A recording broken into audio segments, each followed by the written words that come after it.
All right, we're gonna do part two. Part two of the fight. So check out the, don't look too clearly. Some damage has been done. It's a battle scar now. It's a war scar.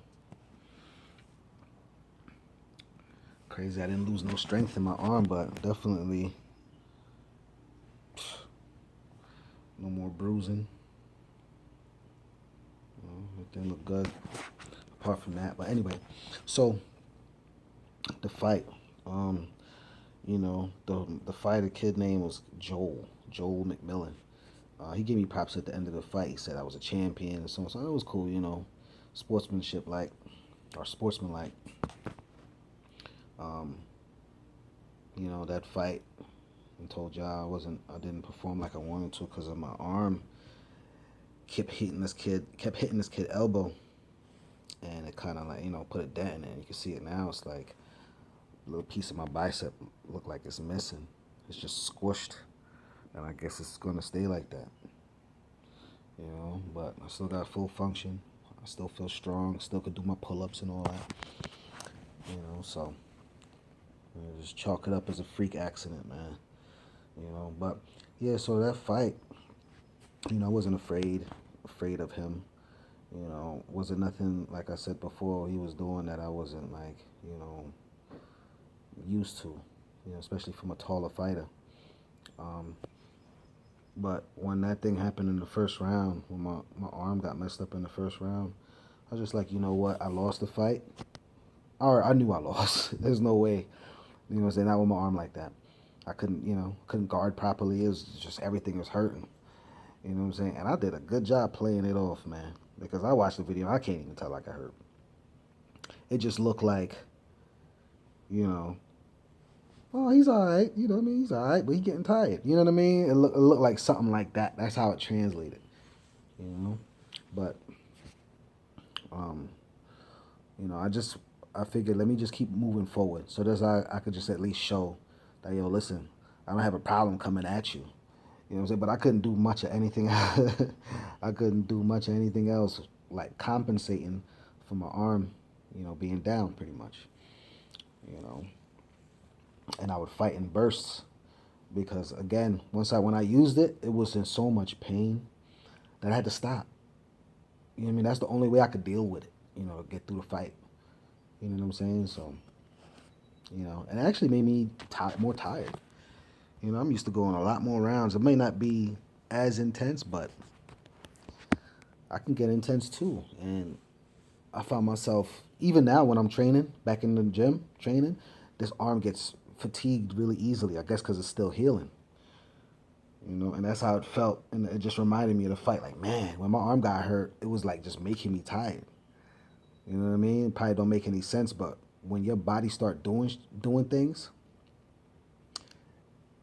you like, man, that can happen. You know what I'm saying? So it's like, when you respect fighters more when you're a fighter yourself because something could happen in there and whatever they say after the fact, it look like an excuse. You know what I mean? But sometimes you can't call how your body react to things. You can't call it. So it just is what it is. It burns, man.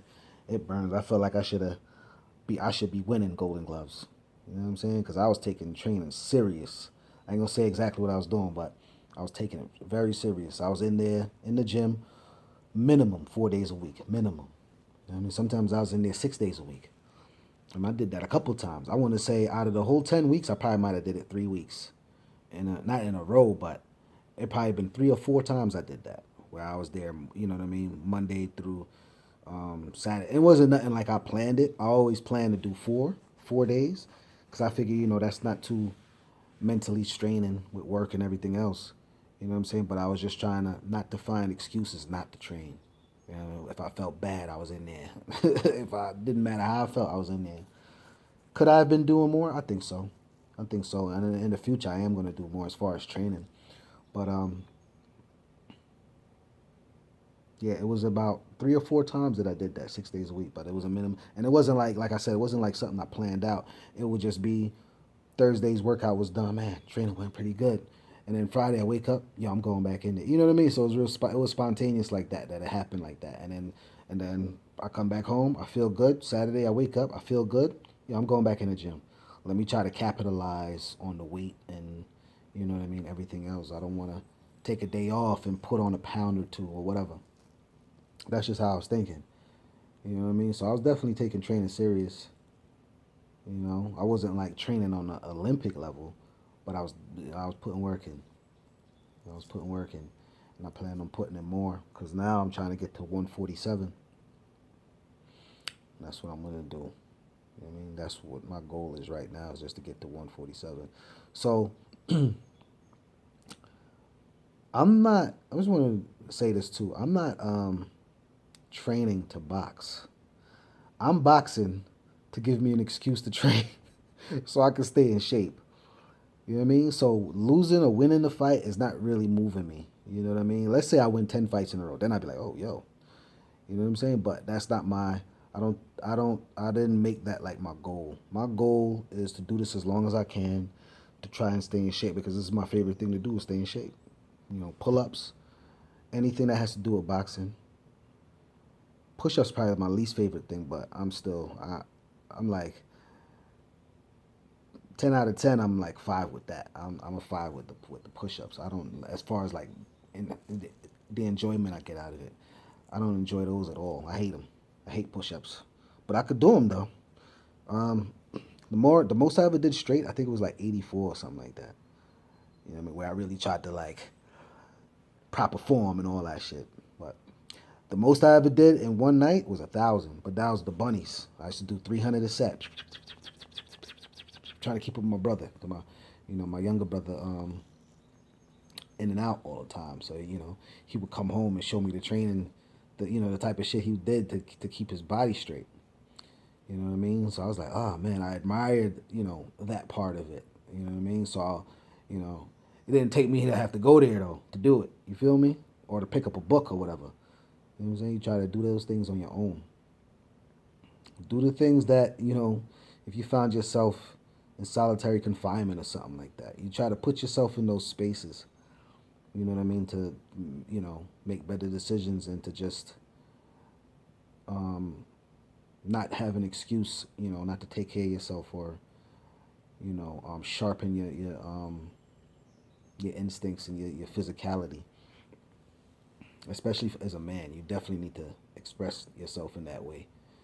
You know what I mean? It's the most. I enjoy it, man. It's like a natural high. That's why I love boxing.